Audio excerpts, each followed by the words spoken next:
নানা প্রলোভনে 17 বিয়ে করে দেশব্যাপী আলোচনার সৃষ্টি করা সেই বরিশাল বিভাগীয় বন কর্মকর্তা কবির হোসেন পাটোয়ারীকে সাময়িক বরখাস্ত করা হয়েছে। তদন্তে 17 বিয়ের সত্যতা পাওয়া গেছে। গতকাল মঙ্গলবার রাতে নিজেই গণমাধ্যমের কাছে বরখাস্ত হওয়ার কথা স্বীকার করেছেন। তবে কবে বরখাস্তের চিঠি পেয়েছেন সেই বিষয়ে তথ্য দিতে অপারগতা প্রকাশ করেন তিনি। এর আগে চলতি বছরের 9 এপ্রিল বরিশাল বিভাগীয় বন কর্মকর্তা কবির হোসেন পাটোয়ারের বিরুদ্ধে বিয়ের নামে প্রতারণা, যৌতুক দাবি এবং নির্যাতনের অভিযোগের বন ও পরিবেশ উপদেষ্টা বরাবর লিখিত অভিযোগ দিয়েছিলেন খুলনা জেলার সোনাডাঙ্গা এলাকার বাসিন্দা খাদিজা আক্তার। তার আগে 2019 সালে কবির হোসেনের বিরুদ্ধে আদালতে মামলা করেছিলেন আরেক স্ত্রী বাগেরহাটের মোংলা এলাকার নাসরিন আক্তার দোলন। সেই মামলা এখনো বিচারাধীন।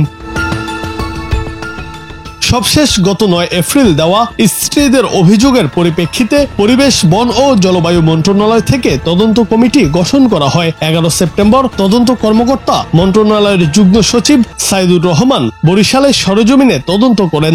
নগরীর কাশিমপুরে কোস্টাল সার্কেলে বসে অভিযোগকারী দুই স্ত্রী, তাদের স্বজন এবং বন কর্মকর্তাদের লিখিত বক্তব্য গ্রহণ করেন। ওই দিনই বিয়ে পাগল বন কর্মকর্তার বিচার দাবিতে বন বিভাগের কোস্টাল সার্কেল অফিসের সামনে মানববন্ধন করেন ভুক্তভোগী স্ত্রী এবং তাদের পরিবারের সদস্যরা। এর পরিপ্রেক্ষিতে তদন্তে অভিযোগ প্রমাণিত হওয়ায় বিভাগীয় বন কর্মকর্তাকে প্রাথমিক শাস্তির অংশ হিসেবে সাময়িক বরখাস্ত করা হয়।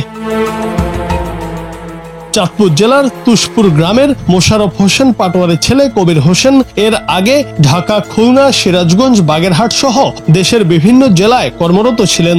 বন বিভাগের উচ্চ পদ ব্যবহার করে ফাঁদে ফেলেন অনেক নারীকে। এ কারণে একই অভিযোগে পূর্বে আরো দুবার সাময়িক বরখাস্ত হয়েছিলেন বন কর্মকর্তা কবির হোসেন। এদিকে সাময়িক বরখাস্ত হওয়া ছাড়াও মঙ্গলবার বরিশাল মহানগর আদালতে কবির হোসেনের বিরুদ্ধে মামলা করেছেন রাষ্ট্রপক্ষের আইনজীবী হাফিজ আহমেদ বাবলু। মামলাটি পিবিআইকে তদন্তের নির্দেশ দিয়েছেন আদালত।